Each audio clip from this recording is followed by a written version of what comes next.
Hey everybody, this is Sam with Paranormal Review, and this is where we take different TV shows, paranormal shows, and we review them, we break them down. Like I tell everybody, I'm kind of coming at this from a skeptical point of view. I am also basically adding in maybe the questions that I am concerned about, or questions that I would ask, questions that I want to know, or something that I don't understand. I'm going to go ahead and throw this out to you guys. There's going to be several parts of this episode where I'm going to have questions and I'm going to ask you guys to answer them. Hit me up at paranormalreviewpod@gmail.com. That's singular. Pod is singular. So it's paranormalreviewpod@gmail.com, or hit us up at Twitter at Paranormal Reviews, or you can come over to Facebook, and we are part of the group that is called Nick Groft, Portals to Hell, and Ghost Adventures. We talk about all kinds of different shows in there and different events and things that are going on. But I'm going to go ahead and tell you that this episode that I have picked, I have a lot of questions about why they did what they did, but also some technical questions. I've been very upfront with all of you. I don't know a lot of the different devices that they use. Some of the things that I've read about them may be old. One gentleman corrected me and said that they had fixed one thing that I was griping about it in a piece of equipment. So feel free to write in or call me on anything that I say and say, hey Sam, that's teetotal garbage bunk. You've got that one wrong.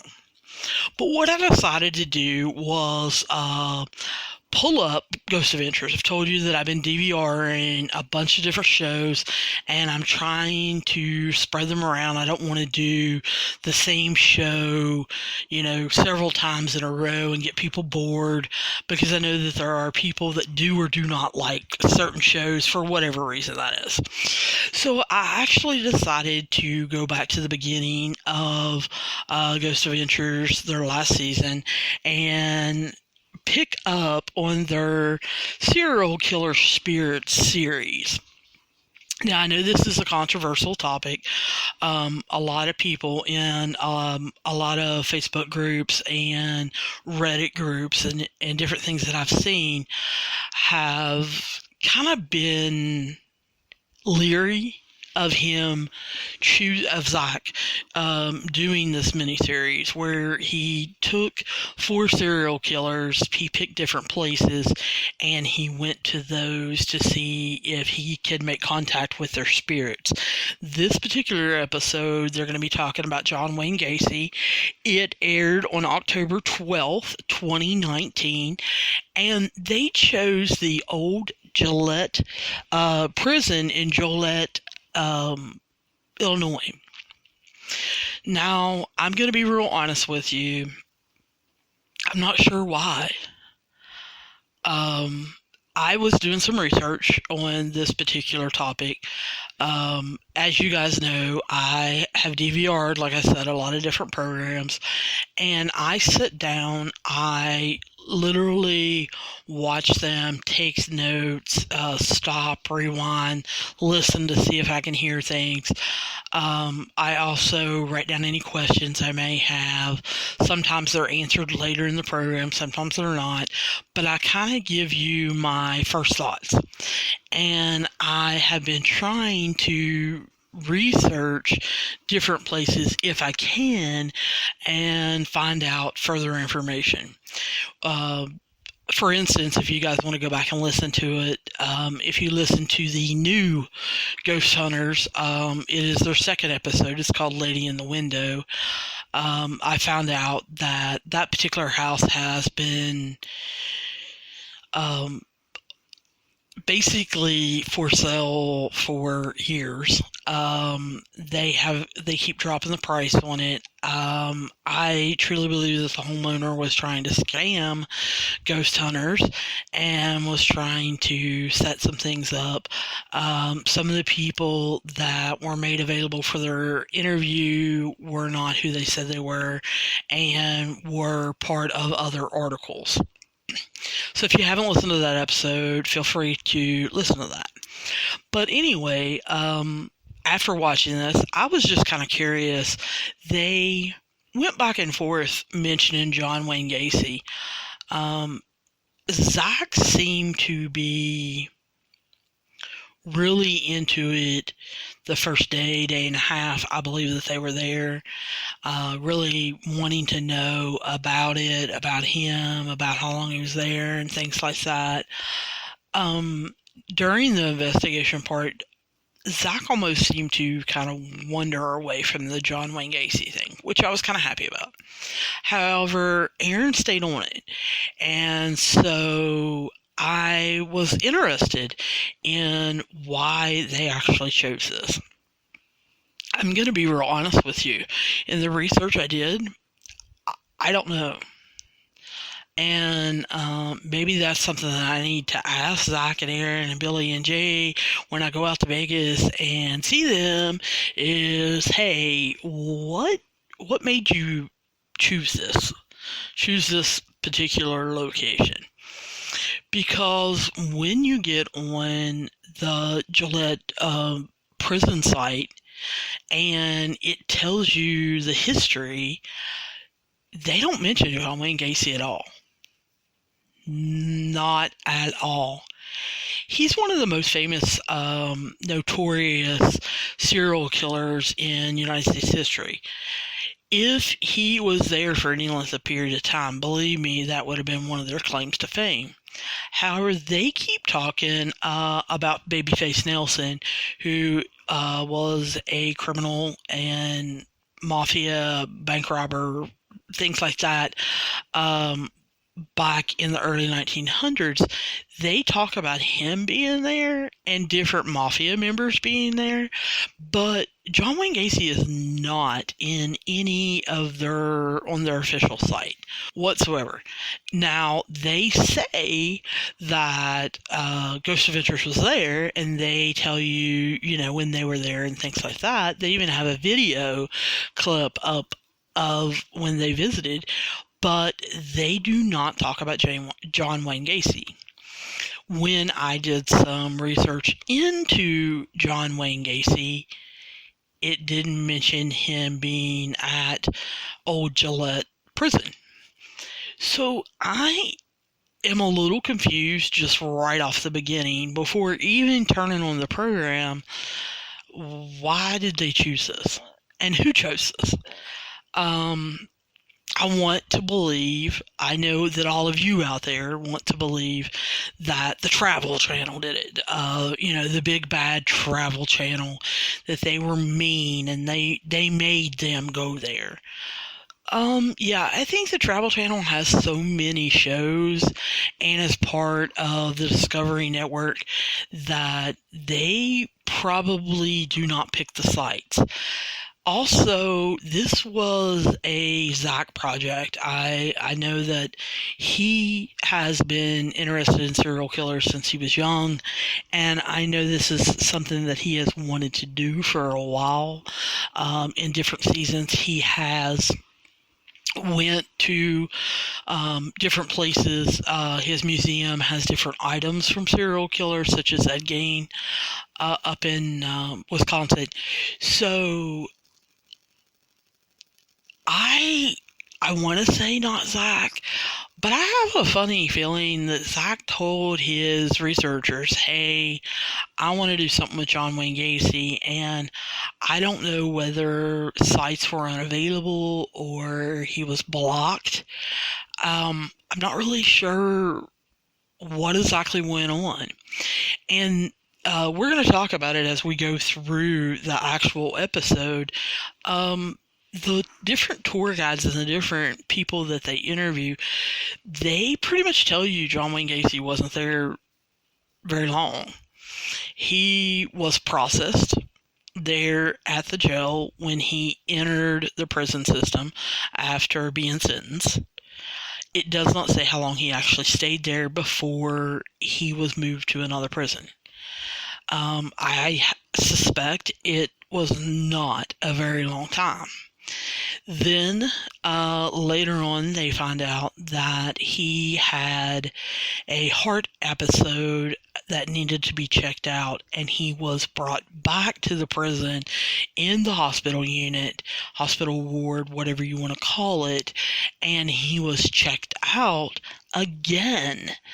Not talked about how long he was there. It was before his execution. He was not executed at Gillette Prison. He was moved back to his original prison. So I have a funny feeling, like I said, I don't think he was there that long. So I'm not real sure why even base a whole episode around John Wayne Gacy with this particular location. I'm going to give you my feelings on why later. But anyway, for those of you who don't know, if you've watched the episode, you know that this prison was opened up in 1960. Both sides of the Civil War were housed here. There's been many murders, rapists, your typical people that have been in prisons. Through the research that I did on their official site, some of the buildings were built as women prisons, and they did not last that long, and basically it was just an all-men's prison. It was built with limestone, and anybody that has watched Ghost Adventures for a while knows that that's usually a trigger for them, that they truly believe that limestone has properties where paranormal energy can be kind of caught in limestone or rock, and it's almost like it makes a recording. And usually they talk about residual hauntings.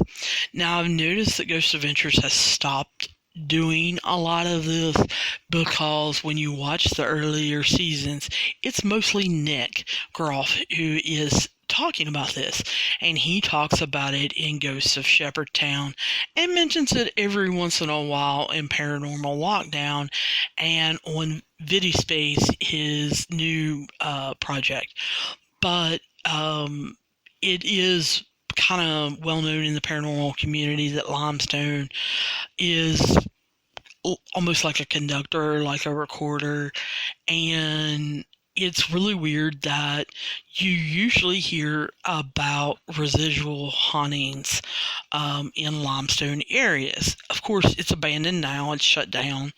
And then in 1980, John Wayne Gacy was processed through this particular prison, and he was nicknamed the Killer Clown. He killed 33 young boys and men from 1972 to 1978. He lured them into his house. He handcuffed them, strangled most of them, and then disposed of them in shallow graves underneath his house. The police spent, I don't know, I think it was a week or so digging through dirt and mud, uncovering these bodies. And John Borowski, who they introduced as an author and documentarian, kind of gave them the background on this. I was too young. I don't really remember the Killer Clown. I wasn't really into the John Wayne Gacy kind of atmosphere or anything like that. So I don't really remember this going on. So it's not fresh in my mind or anything. Of course, then we meet Mark Wells, who is a former guard at the prison, and he talks about how he discovered 3 suicides in the jail while he was working at different times, and he talked about how prisoners felt like this was kind of a dead end and that they would commit suicide. And then he's the one that kind of drops the bomb. You can kind of tell that Zach didn't know that Gacy had came back shortly before his execution because of a heart episode, and that he was over in the hospital section of it. And Mike talks about how the hospital area is kind of ground zero for an aggressive male presence. Now, here's where I kind of want to veer off track. It's almost like Zach jumps to the conclusion that this possibly could be John Wayne Gacy. He kind of goes back and forth, and I'm going to point those out to you. But with Mike Wells saying that this is an aggressive male presence, from what I read about John Wayne Gacy, he was not an aggressive male presence. Hence the reason why he dressed up as a clown in order to get young kids or young males to be around him and be comforted by him and lured in to his home or to go home with him. He wasn't someone that was going to attack you or anything like that. From everything that I saw, he did handcuff them, and like I said, he strangled them, but it was because they couldn't fight back. It wasn't a power control struggle type fighting situation. So that almost makes me believe that you can almost rule the hospital section out for John Wayne Gacy. I don't believe that he would be the aggressive male presence that you would see there. And then you have Lisa, and I am going to pronounce her name wrong, and I go ahead and apologize now. And Lisa, if you're listening, I hope that you are not offended, but I believe they pronounced her name Janky. They put her down as an eyewitness to the Gacy execution. Well, then Zach asks some questions, and we find out no, not really. She didn't actually see him die. She was not in the execution room, like in the witness room. She didn't actually see him put to death. She was just actually outside, standing in the crowds that you see the news sometimes show of people chanting and everything. And so wasn't real sure why they used that title with her. They literally put her name and then said eyewitness to Gacy's execution, and she wasn't. So if you've listened to our podcast before, we feel almost like Ghost Adventures started out going out of their way to prove themselves. Ghost Adventures was one of the first TV shows with Paranormal State and Ghost Hunters to really break into the paranormal TV. And I get the feeling that not that they're getting lazy. I don't want to say that.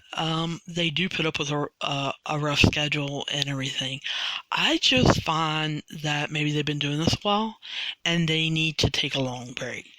Either that, or maybe they need to get a different showrunner, or maybe let someone else do their editing, producing, directing, whatever, just to kind of pump some life into them and get them on the right track.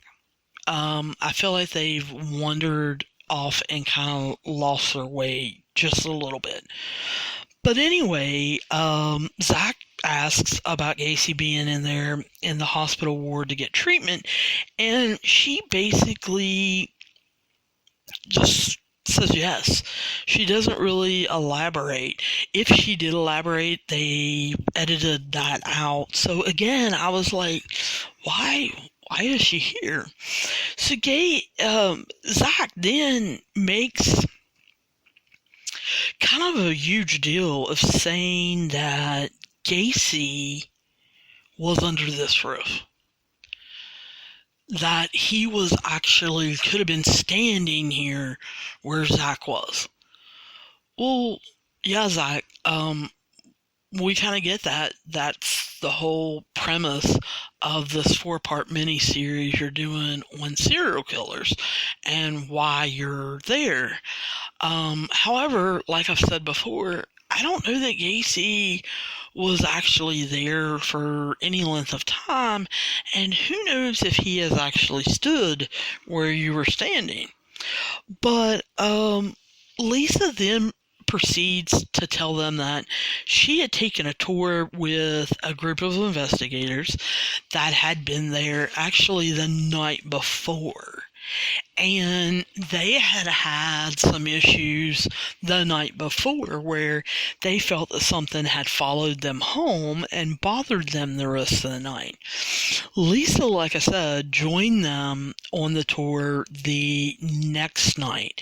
And she said that while she was there was a lady in their group that felt something kind of go up her back, underneath her backpack, and then around and almost caress her chest. And I'm thinking, while Zach is reacting to that, I'm thinking, well, why didn't they get her?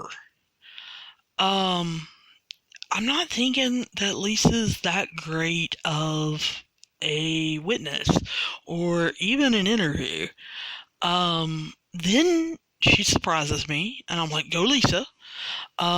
She walks across the hall, and she points to the room, and she says, over here is where I was pushed. So, since they're in the hospital section, Zach walks into a room and kind of acts like he's shocked that the equipment is still there. I actually am too, because I'm shocked it hasn't been stolen, or it hasn't been broken, it hasn't been ripped open for metal or copper or computer chips or anything that might be worthwhile in that. So Zach is still kind of shocked that the x-ray table is still there.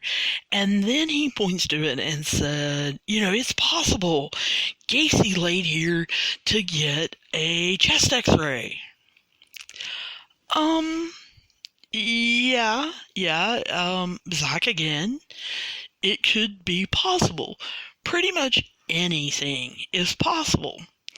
Here's the thing. You've got to remember, Gacy came into the prison system in 1980. This prison did not close until 2002, 2003. That is a fairly newer machine as far as for the time. I'm thinking that probably was not the x-ray machine that Gacy actually laid on to get x-rays of his chest, but who knows? But anyway, as they start talking about that, Zach and Lisa start feeling this, dark energy kind of come over them, and Zach says, can you do something to us right now? And Aaron kind of hears something. And Zach is kind of doing his, I gotta figure it out, because I can't have someone hearing something that I didn't hear. So he's like, what'd you hear? Did you hear a rock or something? And Aaron says, it's more like a boom or something. And immediately Zach then says, well, I heard something higher pitched. What? You heard something higher pitched, Zach? Then why did you guess a rock?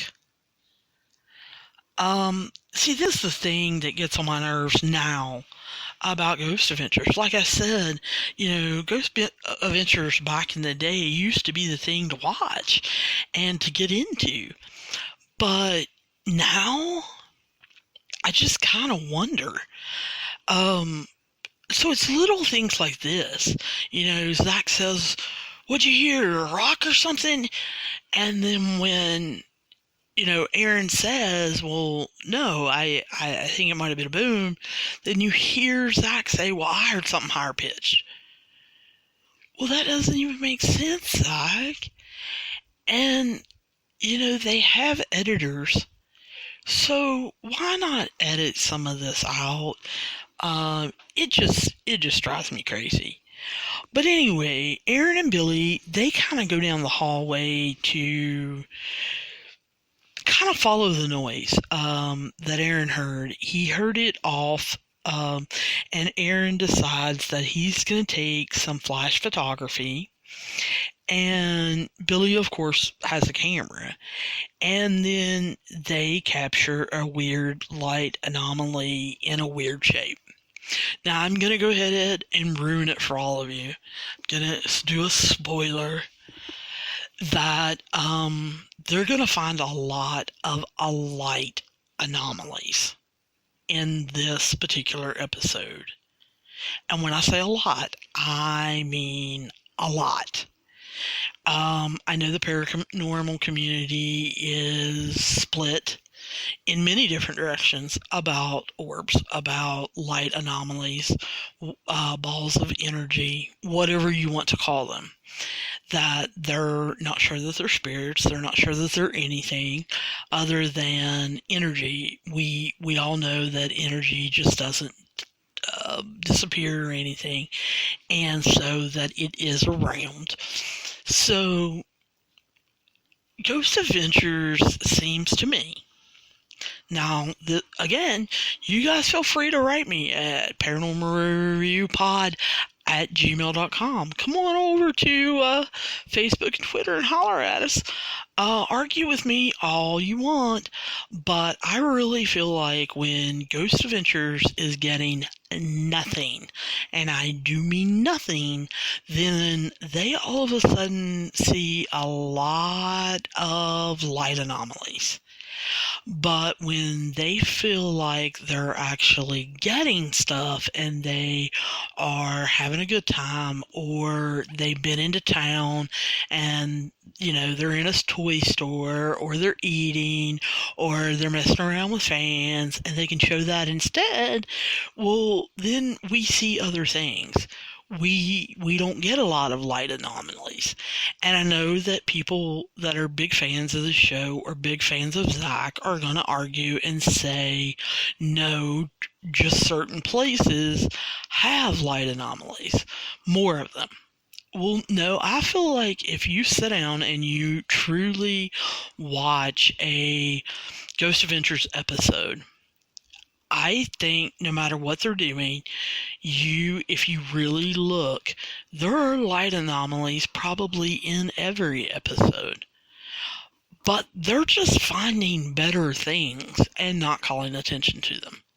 Whereas when they're not getting anything, light anomalies pop up like crazy. So here's number one. Lisa, Aaron says that, they see this weird light anomaly, and Lisa says, this is actually the room that I was pushed in. And Zach makes the comment that when bad people who raped and murdered come to the hospital ward to be treated, and then they die there, then they're trapped there. Yes, I'm being quiet on purpose, because I want you to think about that. Because Zach makes a big deal after saying that after he says it, that he didn't like what he felt, that he felt something, he felt energy, he felt dark, he felt like he needed to actually leave. But let me kind of repeat the gist of what Zach said. Zach said that people who rape and murder and then come to the hospital area to be treated, and then they end up dying there, can be trapped there because it's so traumatic. Then Zach, why are you looking for John Wayne Gacy there? Why were you trying to talk to him? Why, later in this investigation, do you send Aaron and Jay here to talk to John Wayne Gacy? Because remember, all you podcast listeners out there, John Wayne Gacy didn't die here. John Wayne Gacy was executed somewhere else. So he didn't die, and he's not trapped in that room.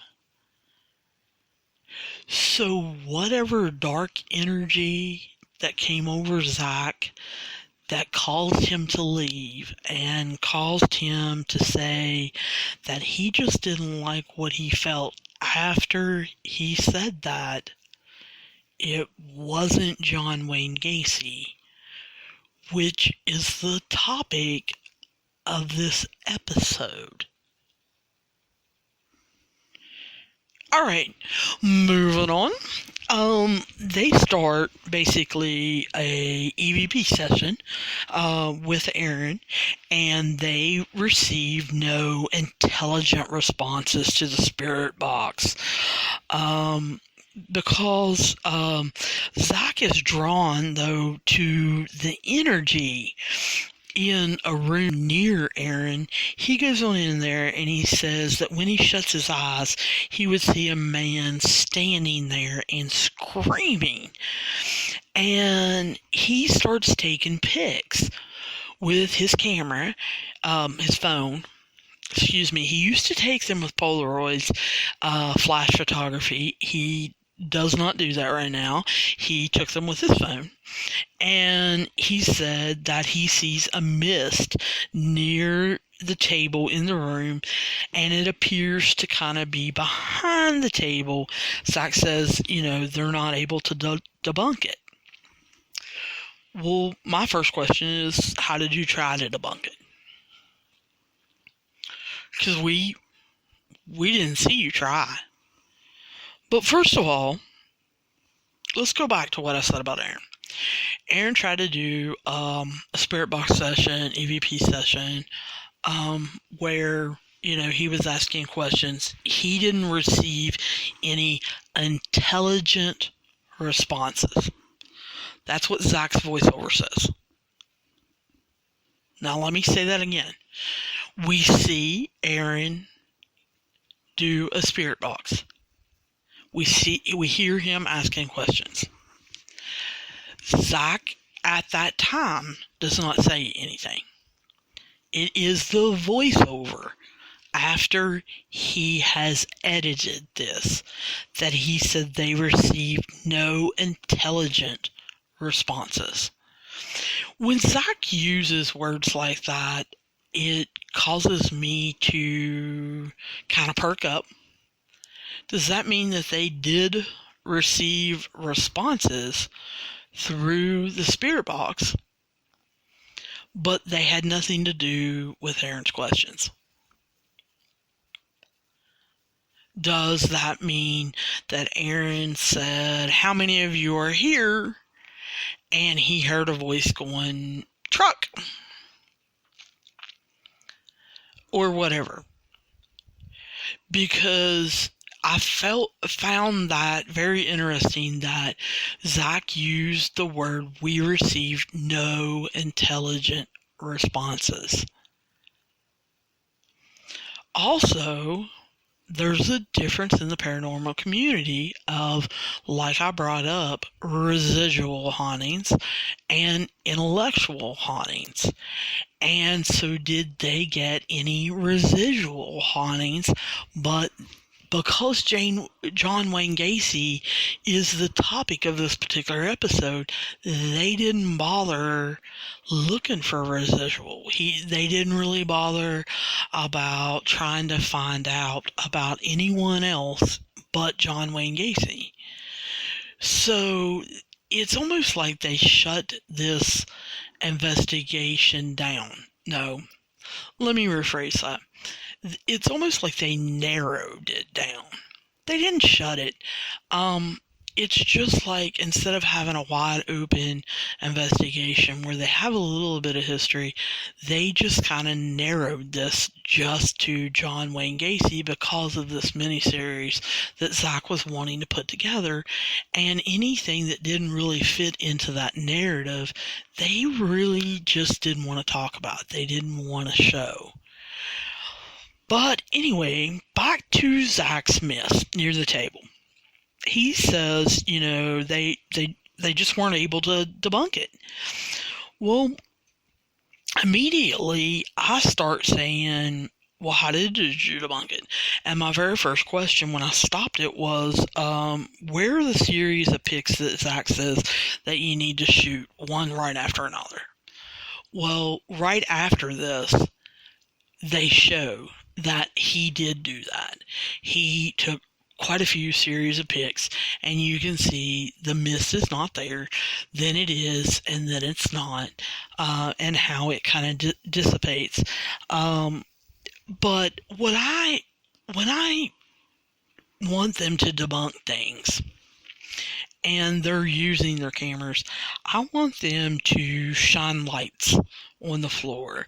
I want them to have cameras set up exactly where they had them set up to see if there was any reflection. Did someone move? What's going on? Is it a stain that when Zach was taking the different pictures that they could recreate on the floor? I wanted to know in the pictures, because I couldn't tell, did it move or did it just boom disappear? I also wanted to know, did anyone in the crew, did they go over there and stand and they take pictures and see if there was anything there? What if someone was standing somewhere else in the room or near the room? Did that cause any kind of reflections or anything like that? And then I also wanted to know why, since you guys have all this fancy new wonderful equipment that you love to show off, why did no one have the thermal or the SLS camera, or why could they not go get one and you put that on there? I don't get it. I don't get why they get a piece of evidence, and it seems to me like the old Ghost Adventurers used to go above and beyond to try to debunk.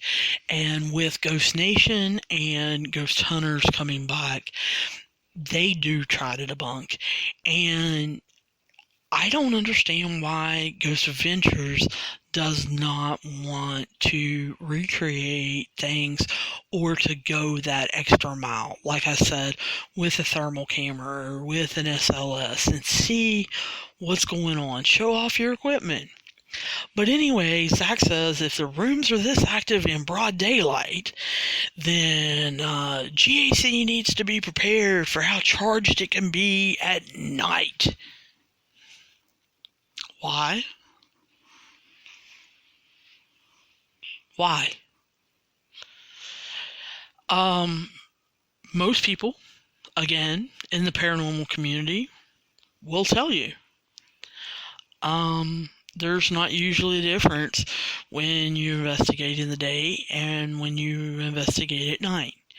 A lot of people, number one, enjoy investigating at night because it's scarier. Number two, your equipment does work a little better as far as you're able to see things. Your senses are heightened, therefore you may hear things that you may not hear or anything like that. But if something's going to happen, if there are truly spirits there, demons there, or even residual hauntings, a lot of times they happen no matter what. So it doesn't matter whether it's nighttime or not. Something's not going to be charged just because it's nighttime. And Zach has explained that himself. So why is he saying this? Has he changed his mind? Did he find out something that we don't really know? But anyway, we get to meet Rob Johnson. And he's the old Gillette Prison Preservation Coalition. And he talks about how excited he is that they're going to gain unprecedented access to the West Block, to the North Chapel, to the hospital. And then he even points, hey, the West End showers are right there. And Billy says, well, I think someone was walking right over there. And Zach takes off, and he opens the door to the outside and says, there's no one walking. That this is all enclosed right here. I don't know about you, but again, I stopped my DVR, and I rewound that, and I thought, I missed something. There was something there I didn't hear. I didn't write it down. I need to stop this and replay this. Well, no. Rob says, the West Shires are right over there, and Billy says, I thought I saw someone walking. And then boom, you see Zach. Well, number one, Zach didn't run to where Billy was pointing. It didn't look like. Number two, why did he immediately go to the door? Did he hear a door noise? Like that someone had opened it and had left? Was he debunking and not telling us that? But he really did open the door to the outside, and he looked and he said, this is an enclosed area. It's all enclosed right here. There's no one here. But they didn't show it. They never show the outside. A camera person, or they didn't hand Zach a camera, didn't show him opening the door, didn't show what he was seeing. For all we know, there were 100 people standing outside, having a big smoke break. We have no clue. Zach just said, hey, there's no one here. Well, Zach, that doesn't mean anything. Billy said he saw someone walking. Like I said, unless you heard a door sound, that's probably not the first thing I'm going to go debunk. I'm probably going to look at lens flares and where people were standing and reflections, and then I'll probably check out the door. But anyway, the camera doesn't pick up the noise that they heard with their ear. But Jay's camera actually picks up a shadow. And when they show it, when they point it out, I definitely see it. It is slight, and it is kind of a quick movement. Zach says no one was over there. Well, again, okay. There are 5 of you, including Rob. I'm going to make the assumption that 4 of you have cameras. Show us the cameras. I'm also, since it's an interview, I'm going to make the assumption that there were also others there. Show us their cameras. Show us where everyone was standing.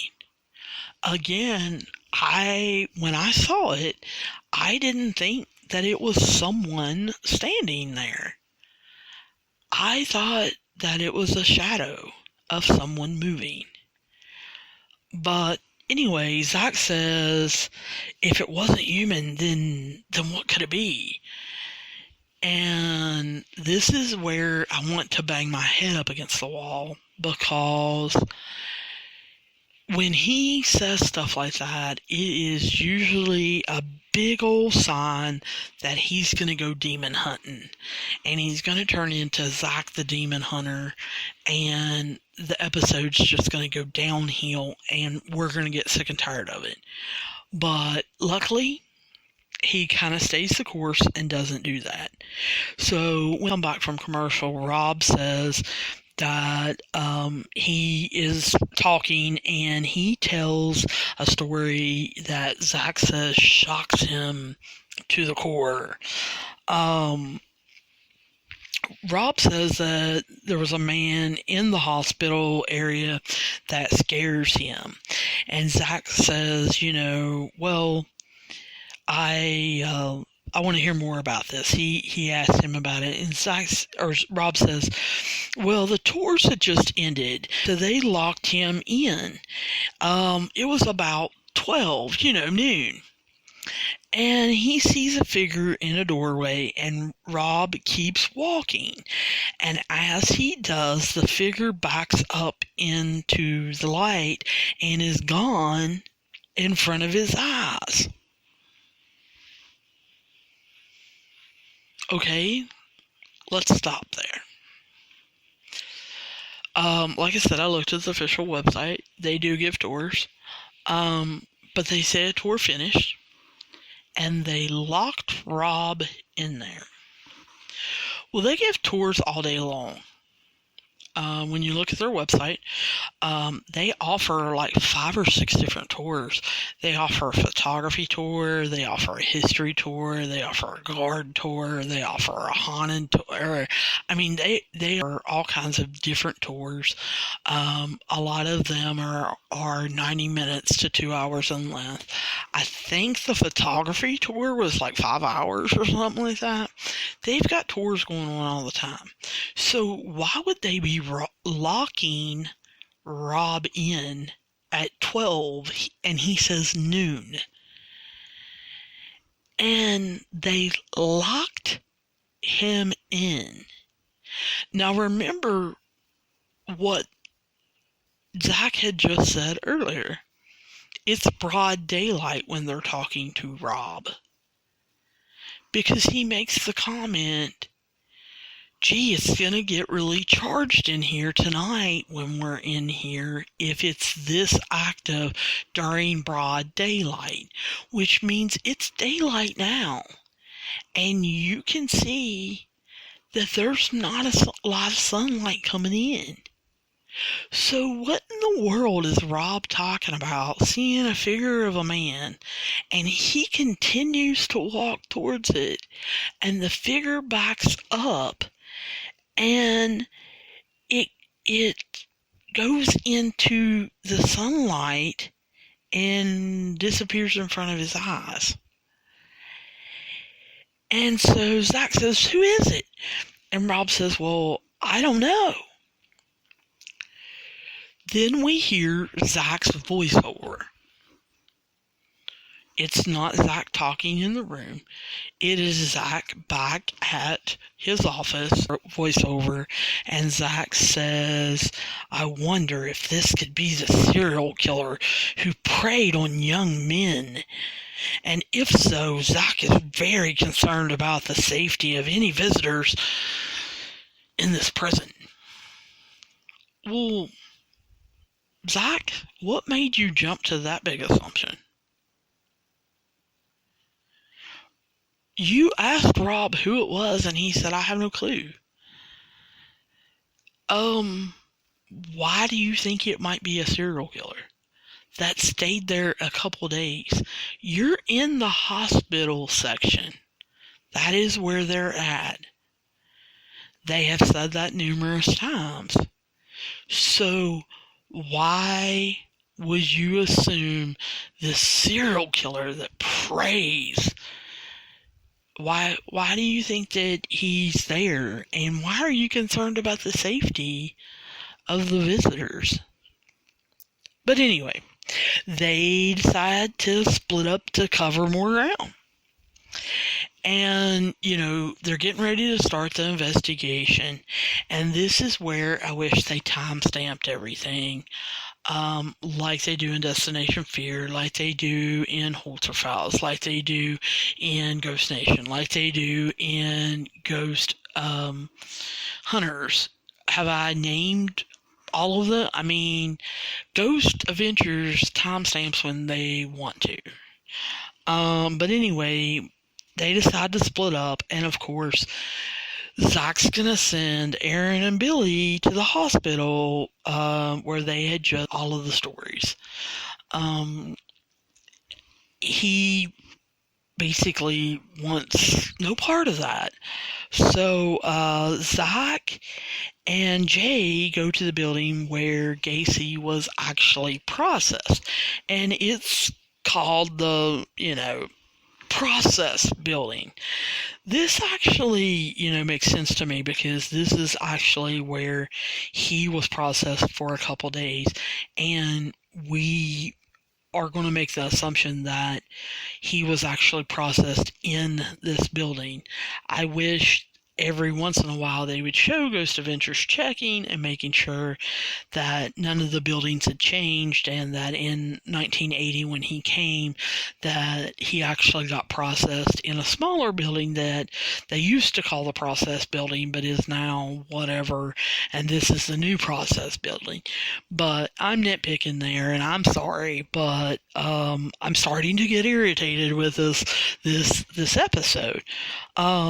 Aaron and Billy feel like as soon as they step through the threshold that it is just different in there. They take pics, and then it flashes over to Zach, who goes into the shower, and he says everyone that was processed has to take a shower. They make them take a shower when they get processed. So Gacy had to take a shower here. Great, Zach. What's your point?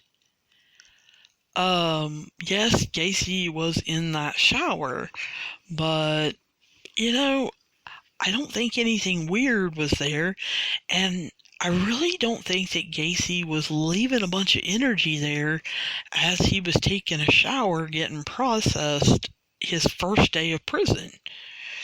But anyway, we flash back to Aaron and Billy trying what appears to be a thermal and then an EVP session. And at the same time, they show that Zach is trying an EVP session. Now, Zach's voiceover says, we try several different methods, and at first, there is nothing. So it flashes back to Zach, who has obviously just checked his EVP bursts, and he says, hey, I've done 2 EVP sessions, and there's been 0 voices. And so Aaron and Billy decide to go over into the x-ray room where Zach captured the evidence earlier of the mist. And so they decide to use their SLS camera.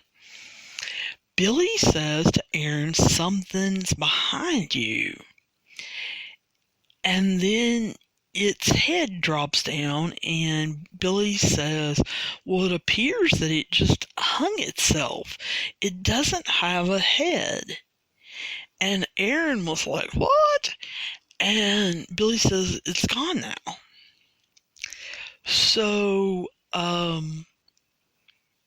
they kind of replay that. Again, if you've been listening to this podcast, I want you guys to write in and talk to me about the SLS cameras. Here's my first question. Have they fixed them? Because, a lot of people have told me and have wrote me and said SLS cameras are the Xbox Kinetic cameras.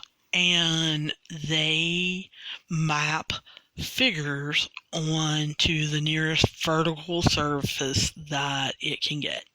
Well, when you look at the screen, the figure is mapped on a vertical surface. It's actually mapped on the wall, and it kind of shows up, and it does do what Billy says as far as its head kind of disappears. Then they break it down and they try to say that there is a rope coming from the figure's hand. I never saw that. I rewound it twice and I never could tell that. But then in the voiceover, Zach says Mike, the guard, told them earlier about people committing suicide by hanging themselves. And he says this is what interviews do. They have evidence. So you do interviews and then you get the evidence and they match. Well, did they? Because they show a flashback of what Mike said. And Mike talks about, finding 3 suicides at different times in his life as a career.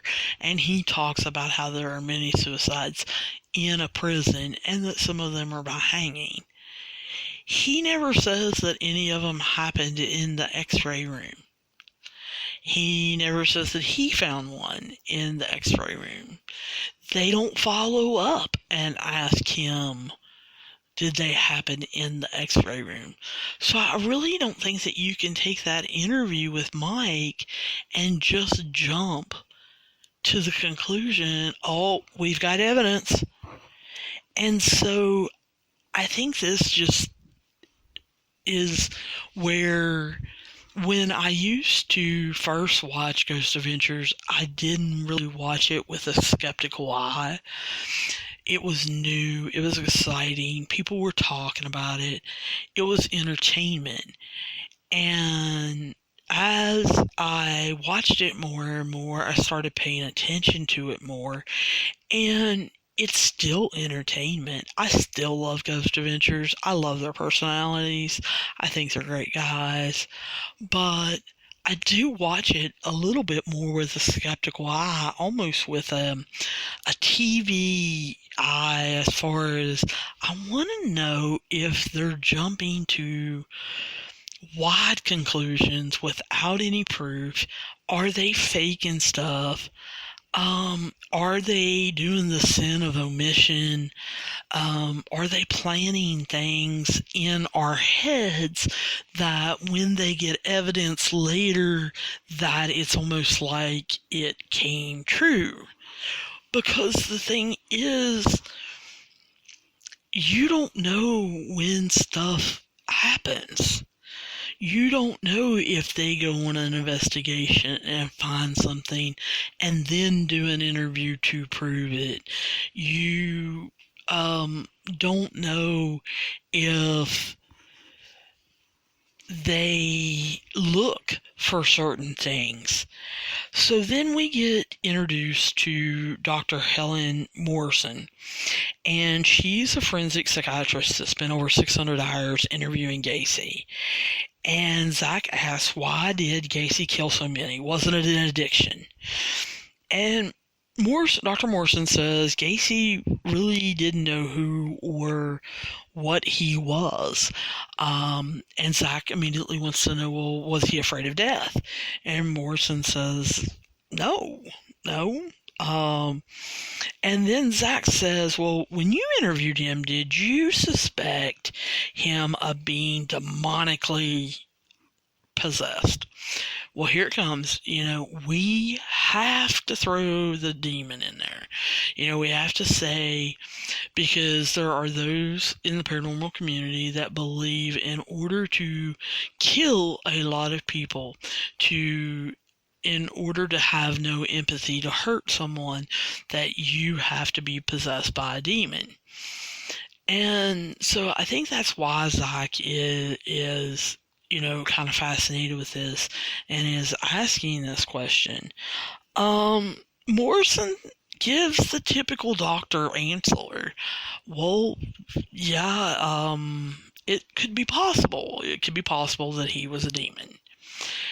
This is where I kind of wanted to say definitions, Zach, definitions, because a lot of people say their child is a demon, especially during the terrible 2s and 3s. My little child's a demon. They don't mean possessed by the devil. They do not mean that a fallen angel has taken over their child. They just mean their child is having a meltdown or acting bad by drawing on the walls. To Zach, though, this means fallen angels, Satan. This means somebody that can possess you. This means someone that can take over your body. This could be exorcism, Kyle Bishop Bryan. And so I want to shout and shake at Zach and say, definitions, dude, definitions. You need to explain to Dr. Morrison, what exactly you're talking about. Now, I understand what Zach's answer probably would be is, hello, I'm a paranormal investigator. I'm a ghost hunter. I'm on TV. She probably knew that when I said demonically possessed, that I did mean demon, fallen angel, I meant Satan. But, maybe not. Zach then asked if Gacy's infected mind could bring on a curse. Well, Morrison says there is a presence of a person where he was in the jail. Let me repeat that. Zach asked if Gacy's infected mind could bring on a curse like at the jail. Dr. Morrison's response is that the presence of a person is where he was in the jail. She didn't say Gacy. She said there is a presence of a person in the jail. But Zach took that as gold, as in she said Gacy's at the jail. No, Zach, no. That's about as far away from what she said as possible. But anyway, he says there is, and Morrison says, well, yeah. Zach says it took him 3 days to get out there to Illinois, and he was thinking entirely the whole entire time about this particular subject. Well, first of all, let's go off on a tangent. Zach right now is scared of flying. There are a lot of different stories about a plane catching on fire, about lightning hitting a plane, about him getting possessed on a plane. And right now, Zach has not been flying. Zach has been taking an RV and driving. That is the reason why so many seasons, the last, I think, 3 or 4, they have not went west of the Mississippi. The furthest they went was Alton, Illinois, and it took them 3 days to get there also. And I shouldn't say it took them. It took Zach 3 days to get there, and I believe 2.5 to get back. The others fly. The others want to spend time with their family. They have things to do. They have other things, other businesses or other things in their lives, such as children. And so they fly. Whereas Zach right now is not flying at this time, as far as I know. So he was on his tour bus. And so when he says, it took him 3 days to get out there, and this was basically consuming his mind the whole entire time, I truly believe that. Because his next question is, do you own Gacy's brain? And Dr. Morrison says yes. After Gacy was executed, his brain was donated for scientific study. And once the examination was completed, then Dr. Morrison took possession of his brain. Now, this is something that has been happening now for, I don't know, probably 30 years now, 20, 30 years, that different serial killers are granting interviews with forensic psychologists, profilers, people from the FBI, people studying the minds of serial killers. Many of them have been hooked up to lie detectors. Many of them have done brain mapping. A lot of them are donating their brains to science. So this is not an unusual thing. So I don't want you guys to think that.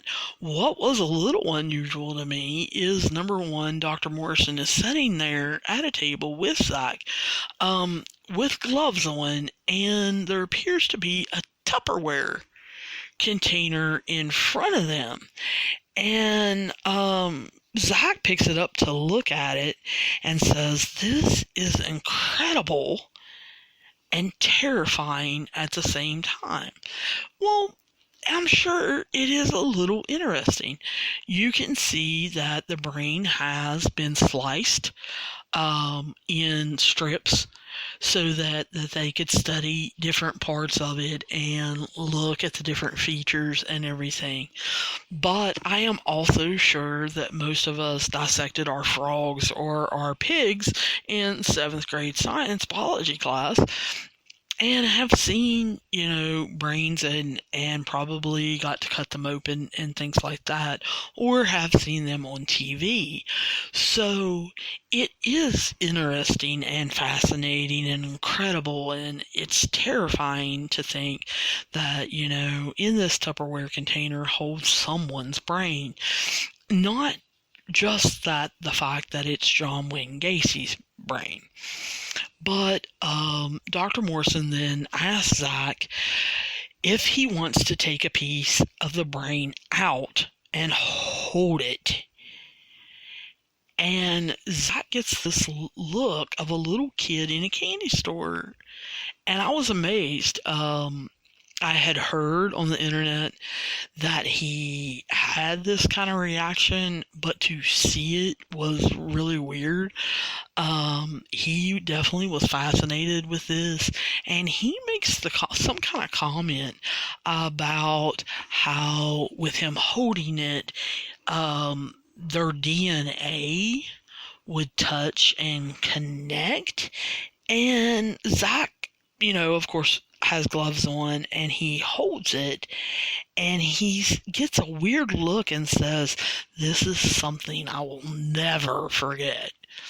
And I'm just like, Zach, can you act any more weird? People think you're a weirdo bad enough already. Could you act any worse? And where are the other 3 guys? Did they not want to bother with this? I can't imagine, especially Billy, was not a little bit intrigued with this. Why are they not there asking Dr. Morrison some questions? Why did they not get to hold the brain and look at it and everything? But this whole part of this was for Zach. This had nothing to do with our investigation. He did not ask not one question that had anything to do with our investigation. Oh, no, he asked, did she think that there was a presence at the jail? And she said, yeah. Didn't say it was Gacy.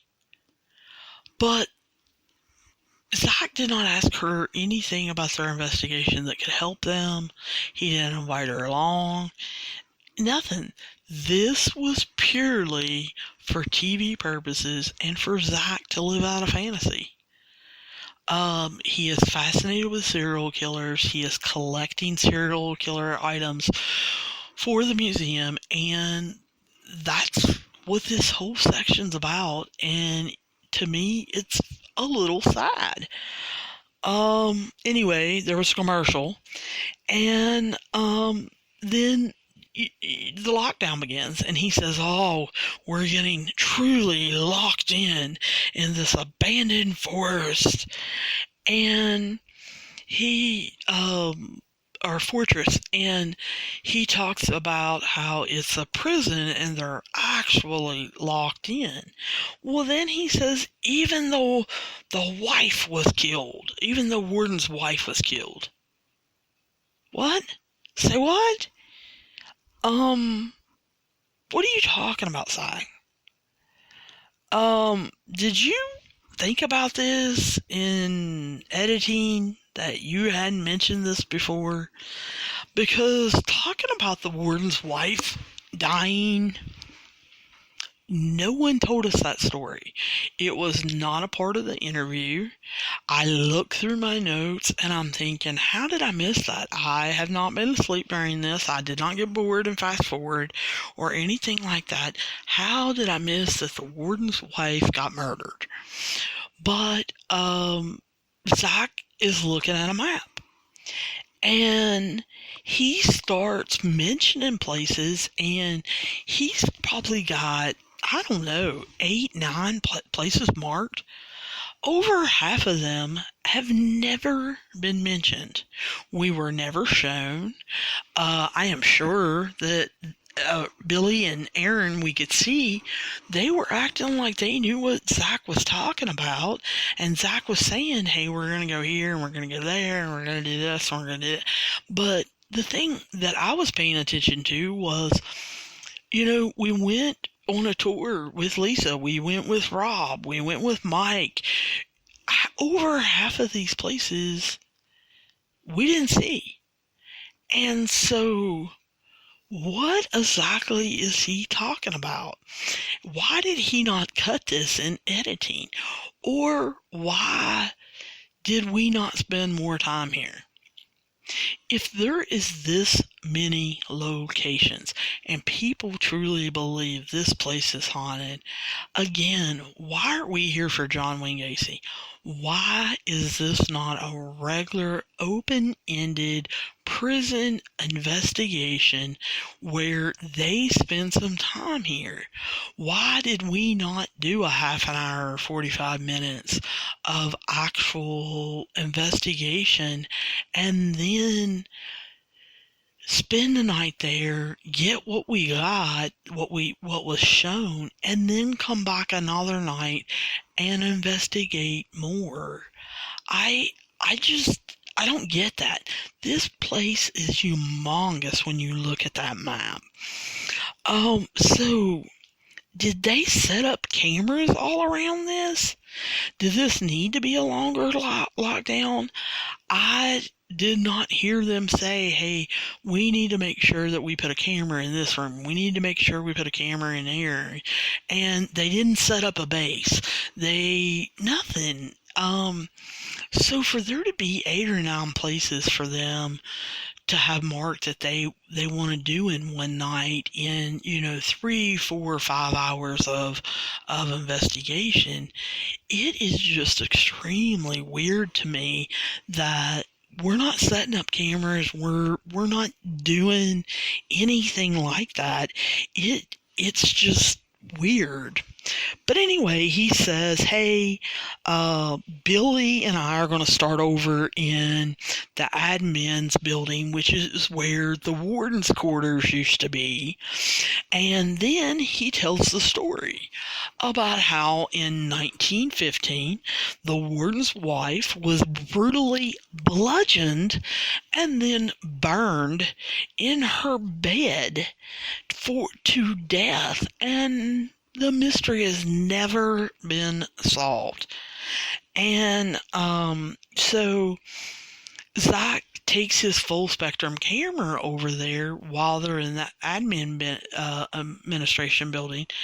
And of course, we catch light anomaly. Number 2, because like I told you, when they don't catch stuff, when they're not excited about a bunch of stuff, then we catch all kinds of light anomalies.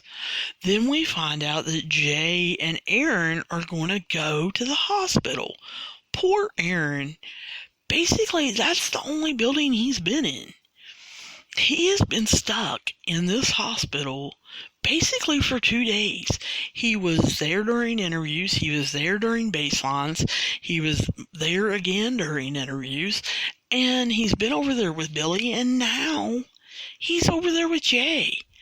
Come on, let the poor boy see some different scenery.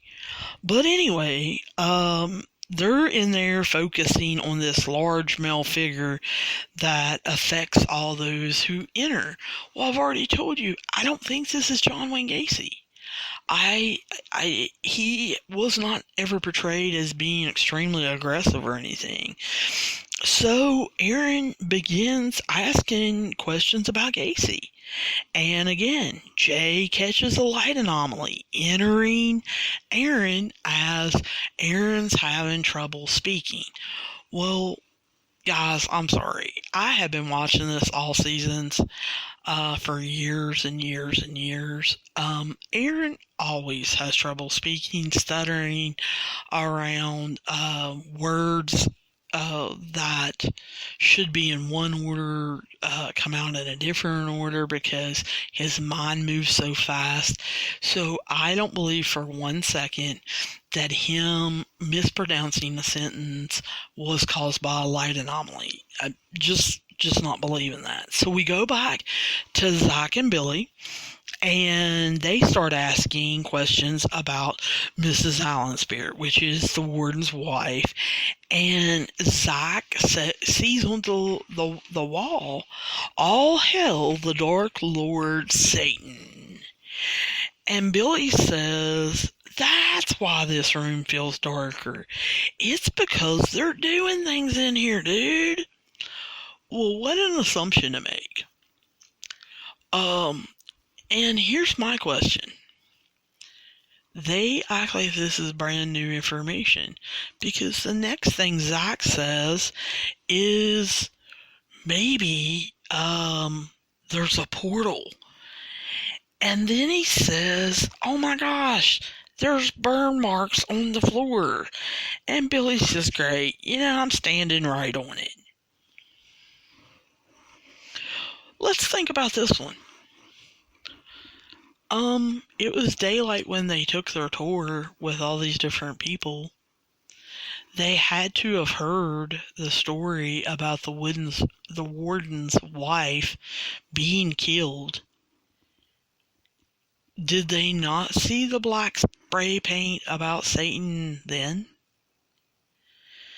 Did they not see the burning marks in the floor then? Just pointing it out, guys. Just pointing it out that I really feel either they've never been to this building and this is brand new information, which I find real hard to believe, or they're practicing their acting. Anyway, Zach pulls out his Ovilus 5 and he asks, "Is this an active portal?" And the response is need. Zach says, "Well, what do you need?" Now, me being a smart aleck, I wanted to say a portal. They need a portal. You ask, "Is this an active portal?" And they said, "Need." Because, yeah, we need one. So why don't you make us one? But Zach does not take it that way. He believes that they need something, so he is bound and determined to figure it out. But we pop right back over to Aaron and Jay. Aaron's still talking to Gacy, and I said, "Are you showing up because Zach touched your brain?" Well, Aaron, if he was going to show up because Zach touched his brain, if Zach is the one that touched his brain, why would he show up to you? You didn't. As far as we know, we didn't see it. You didn't say it. So if Zach's the one that touched his brain, why would he show up to you? But here's the thing. John Wayne Gacy gave his brain to science. Do you know how many people have probably touched his brain? Do you know how many people have probably prodded and cut pieces off of that, have ran experiments on that, have looked under the microscope of that, have put computers on that and scanned it? I mean, come on. Do you think that John Wayne Gacy's showing up to all these people? But anyway, Aaron sets up a camera in the room where he felt something before, and it supposedly had a full battery and it drained. And he shows that it's only been filming for 8 minutes. Is obviously dying. So they go to commercial, and then we finally get a timestamp that it's 10:40. Billy sets the equipment right where people have been doing the rituals, and we can see that the temperature is 68.9, and that it's flashing a little bit. Zach says that the ovulus has only said need, and it's been about 10 minutes, but he doesn't want to give up. And as soon as he says, I don't want to give up, he starts feeling cold behind him and says, it's coming into this room. Okay, did you try to prove that? Yeah, I'm sitting here waiting. I'm letting you think. Because I just told you, Billy set down a device that measures temperature where people had been doing rituals. Zach says, I feel this cold air. Why did they not pick that up and get a temperature reading and watch it go down or up or stay the same or whatever? He also says it's coming through this doorway. Did you try to debunk that? Did you try to debunk that there wasn't air flowing through there, that there wasn't some kind of cold, that it wasn't you or anything like that? And as soon as he walks in, the ovulus says, bean. Now, you tell me what you think of when you hear the word bean. A lot of you who are paranormal enthusiasts are going to assume exactly what Zach did. That it meant a noun. That it meant human being. Not me.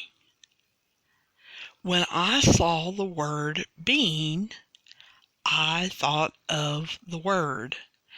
The verb that we use as being in a state of something, or being here, or being there, or, I have been, whatever.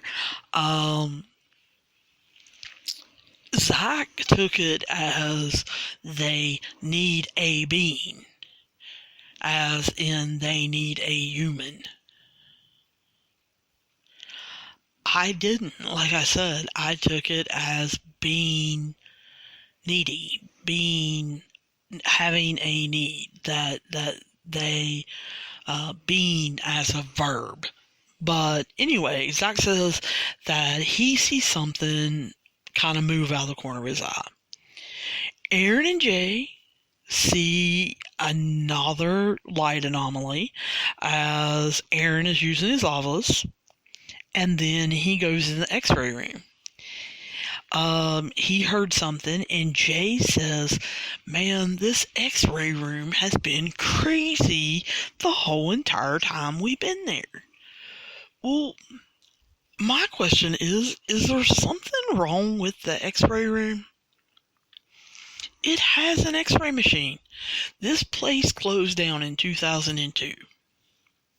Why is there an x-ray machine in there? Those things are pretty expensive. Has it been stripped of everything, or is it an actual working x-ray machine? If it is a working x-ray machine, then it has parts in it that can hurt you. Because when you go get an x-ray, do you notice that the little x-ray technicians wear those big weighted down vests? Do you understand that when you get an x-ray ankle, that they cover you with one of those x-ray vests that are weighted down, or an x-ray like weighted blanket? They cover you because x-ray machines have things in them that they don't want done to you.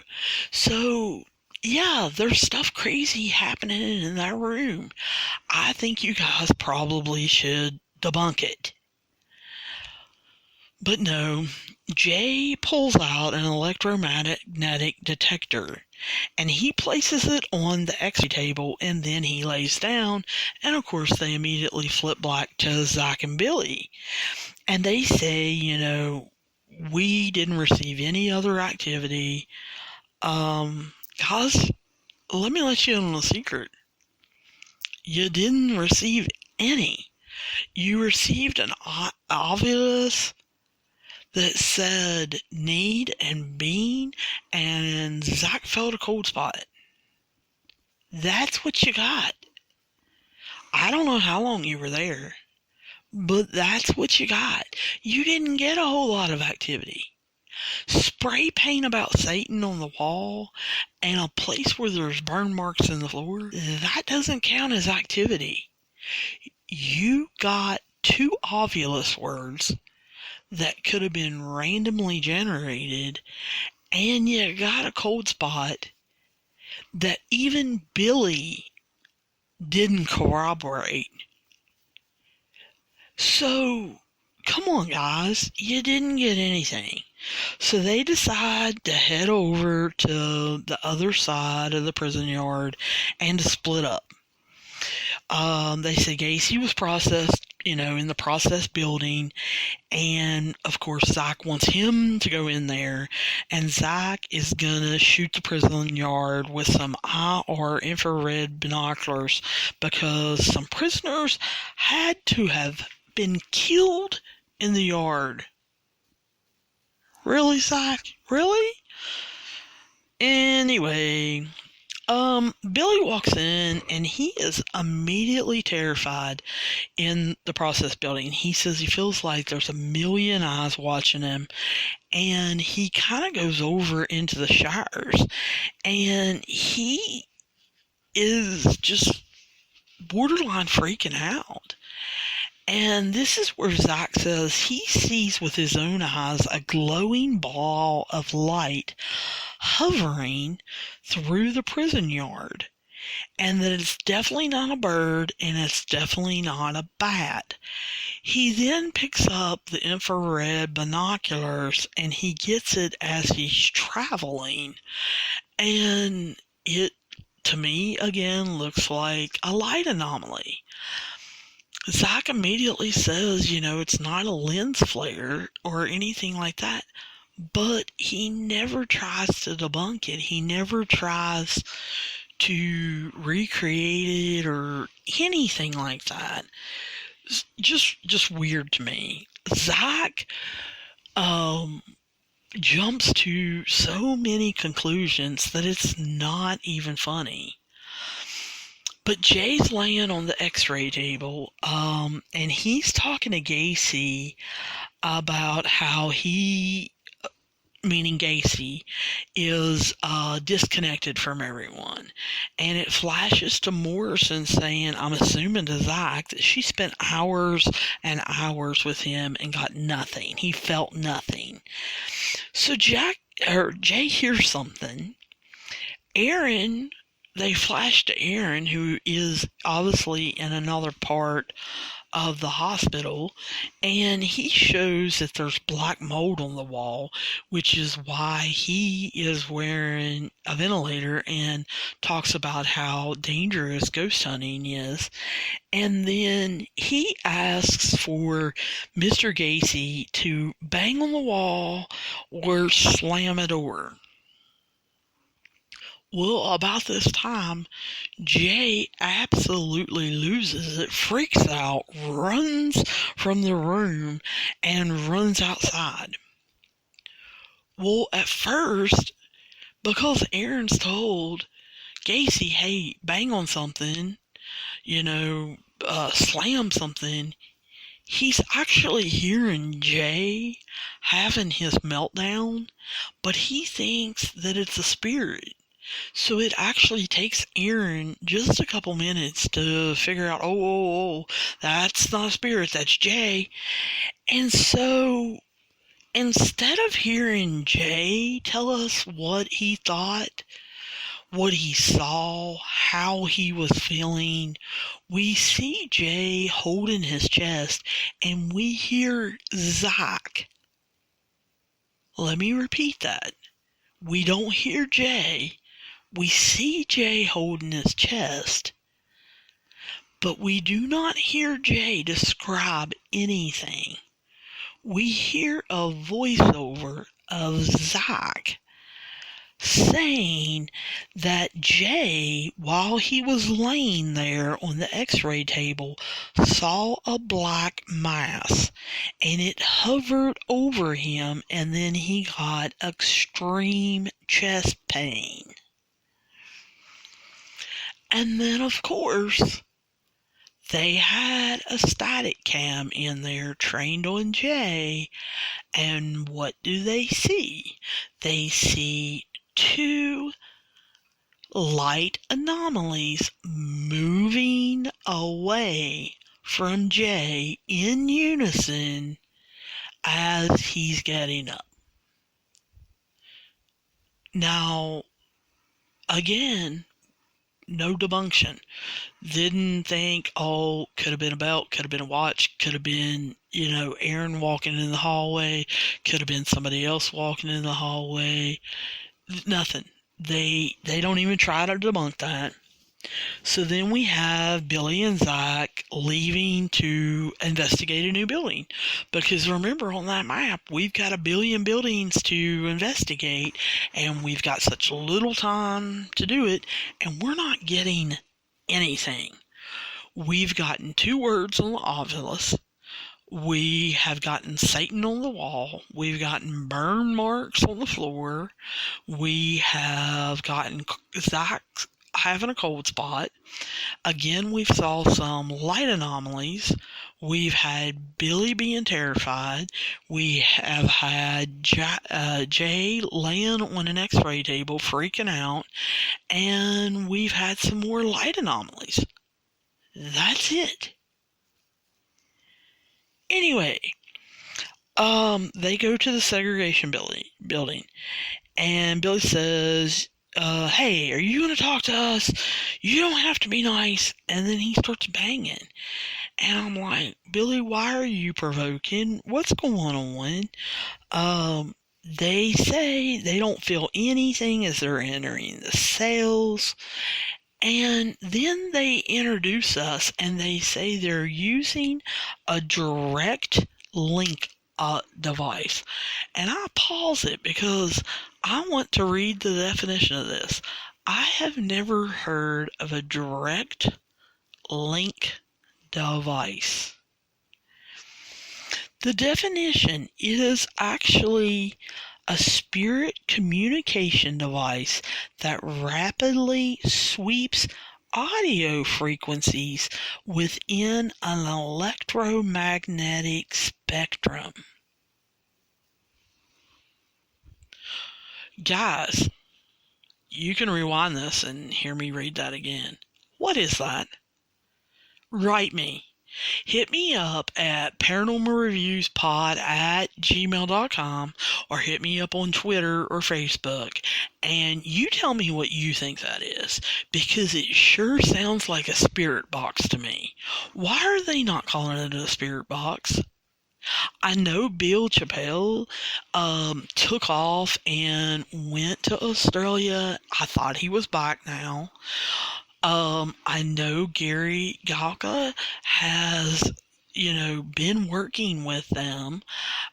They don't like George Brown, so they don't use Geoport devices. So, now we're calling this a direct link device because it sure sounds like a spirit box to me. But anyway, Zach admits after a while of being bored until he walks, obviously, into the next cell where he says he sees two guys sitting on the bed. And he says that how he's feeling is very hard to explain. And he keeps telling Billy, I'm being serious. And it's almost like you can see that Zach is getting aggravated. He said in the voiceover that he remembers feeling overwhelming panic. And of course, then they catch a light anomaly that appears to be mist-like, like mist, and that it's not a lens flare. They know it. It's not a lens flare. And then I have watched almost every episode of Ghost Adventures since it started. And they do something that I've never seen them do. They take the image and they flip it upside down. And they think that it might be a cloaked figure raising its arm. Say what? What are you guys doing now? You have seen 100 light anomalies this episode. I realized that Zach just admitted he was bored until he went in the cell where he says he saw two men and he doesn't know how he feels, that he thought it was overwhelming panic, and you see this weirdo mist-like anomaly. So you flip it upside down. What on earth made you think to flip it upside down and then stare at it and think, oh, it has a cloak on. Oh, it's raising its hand. Come on, guys. You're better than this. Anyway, Zach says, I'm going to go back in there. So they go back in. Zach asks, who are you? And Zach immediately says, I'm feeling that way again. So Zach says, I'm coming in. And Zach's like, no, I have to confront this. It's all on me. And it's like Zach knows he's in the middle of something. So he starts asking about Gacy. Because remember, that's why they're there. Then Zach says he's frozen. It's like he can't move. And Billy's first words are, well, don't have a panic attack. Zach says, I saw a guy here and a guy there. And they were just like flash images. And I need to go get the SLS camera from the golf cart. So Zach just immediately leaves and goes outside. And Billy starts talking about how he thinks Zach has hitchhikers, spirits that have jumped on him, and that they're not wanting to get off. They're wanting to travel with him. And that's why he's feeling weird. So after we come back from commercial, we get another timestamp that it's 2:11. Now remember, the last timestamp we got was 10:40. But now it's 2:11. So, what is that? It's been 3.5 hours that they've been running around. Billy and Zach have been 3 or 4 different places.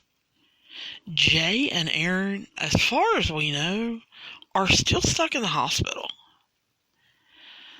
But anyway, Zach goes to a camera that's set up outside and starts talking to it. He says something happens, I don't know, and I don't know if I can turn it back around. And he walks back in, he gives Billy the camera, and he says, I'm just feeling weird. And Billy says, hey, I think I know what's going on. So Zach starts rubbing his chest, and he says, something happened to me in that cell. I don't know what's going on. Billy says, I think you may have some hitchhikers. And Zach is not paying attention. He's not listening. So Billy says, why are you rubbing your chest? Zach doesn't answer him, or if he does, they cut that part out. Because Zach says, I feel like for closure, I need to turn that SLS camera on.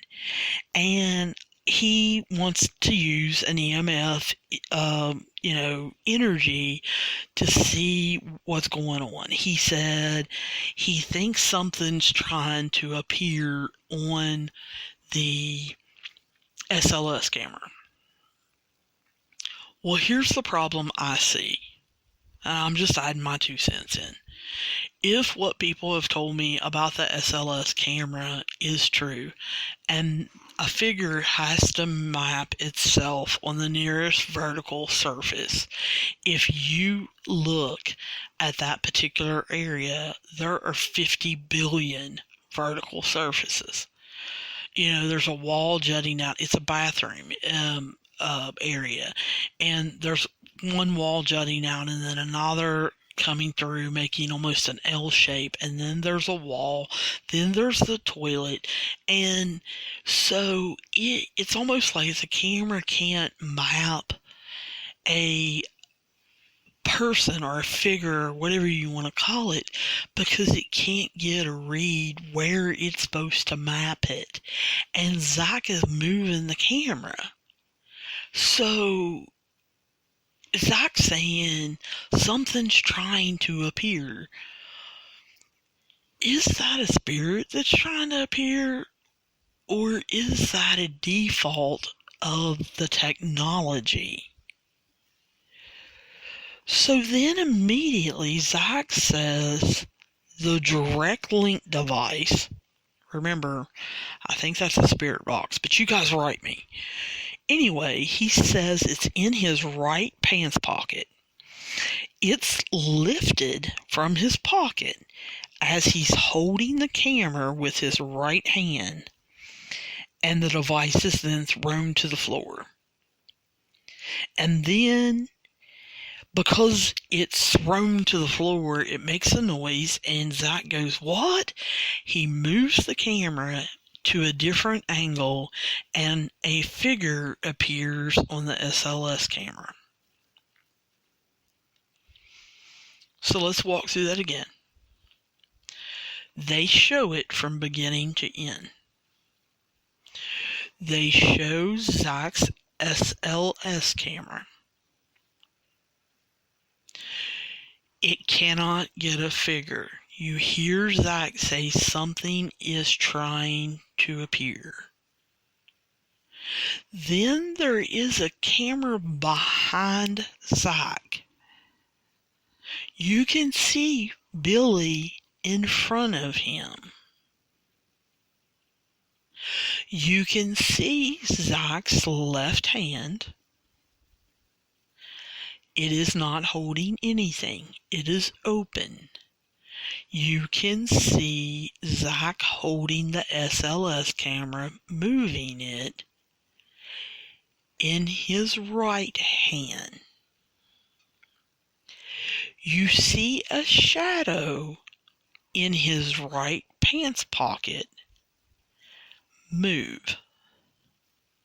He states that that is the direct link device being lifted from his pocket, and then you hear a noise of it dropping to the floor. I don't actually see it drop to the floor. And they didn't put a circle around it, so I don't think you can see it drop to the floor. But you hear it.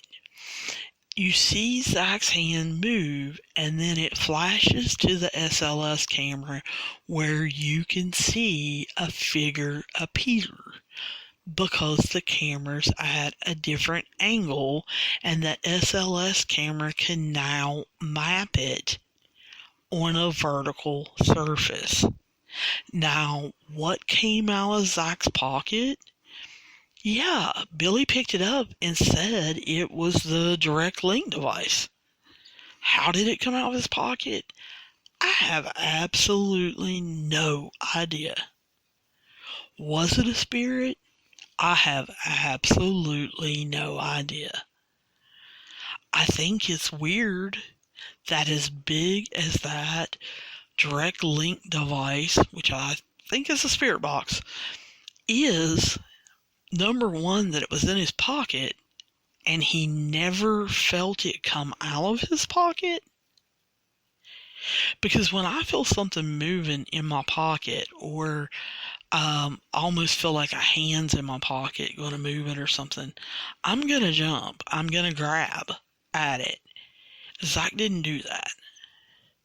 So it's almost like he never felt it move. So the direct link device moved from his pocket, and then it was thrown in the floor, and he never noticed it was gone until Billy picks it up and says, "This is your direct link box." And he says, "Wait a minute, that was in my pocket. That was in my right hand pocket." Just weird. But anyway, Zach says, "You're not going to do this to me. You aren't going to bully me. You're not going to take me over." Well, Zach, I don't know that anyone did anything to you other than take your direct link device. I don't think they were bullying you. I don't think they were trying to possess you. I have not been through as much as Zach. I will definitely say that.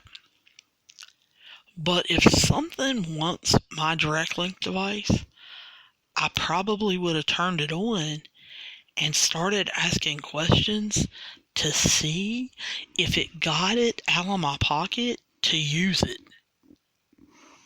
But anyway, they don't do that. They don't do that. So again, the static camera captured another anomaly, a light anomaly, and Zach says that this has never happened to him. So then they show their normal ending scenes where Zach does his voiceover, and they're showing the sun come up, and they're showing the picture of the building, and he says, "We came looking for Gacy, and we may have just came face to face with the killer clown himself." What? What? That is your conclusion? What happened to you guys reviewing evidence? What happened to you guys debunking stuff? I am so disappointed in this. And I know this has been long. And if you have stuck with me through this, thank you. Because this has been awful for me. They got a bunch of light anomalies. They got 2 words on an ovulus. They got Gacy in a black mask freaking out and leaving. They got Zach feeling a cold spot. Zach supposedly saw two figures in a cell that freaked him out. And this new direct link device come out of his pocket. They didn't debunk any of it. They didn't try to use any of it. Why did you not go back to the hotel after that direct link device came out of your pocket and tell the director, call up Travel Channel? I don't care who you've got to call and say, hey, something jerked something out of my pocket last night. We need to stay another day. We need to go back in there and see if we can get any other evidence of something playing around. I don't think it's John Wayne Gacy. Why did you even edit this episode to be part of John Wayne Gacy? You know good and doggone well it was not John Wayne Gacy. So for you to put that video or voiceover in at the end, Zach, was just craziness. Absolutely craziness. But if you think that that direct link device came out of your right hand pocket and it was thrown in the floor, why didn't you stay an extra day and actually investigate it? You have said for 10 years, I want answers. It is in the opening introduction of your show. We want answers. Well, you had a chance to look and get some answers. Zach, why didn't you do that? If any of you guys have an answer, you have questions, you have comments, you have problems, you have protests, you are mad that I have been so mean to Zach and the boys, please, please, please write me at paranormalreviewpod@gmail.com or hit me up on Twitter or come to our Facebook group, which, like I said, is called Nick Groff, Portals to Hell and Ghost Adventures. We will be more than happy to talk to you guys about this, but please, please, please let me know what you think. Make sure that you subscribe to this on any other major platforms. I'm not sure what we're going to do next, but we're going to take a break on Ghost Adventures for just a second. Now, next up, I believe it's Ted Bundy. But anyway, we are going to pick up Ghost Adventures eventually. But like I said, maybe we'll do one of the new shows that have popped up here recently or something like that. But I look forward to hearing from you, and I look forward to doing another episode for you soon.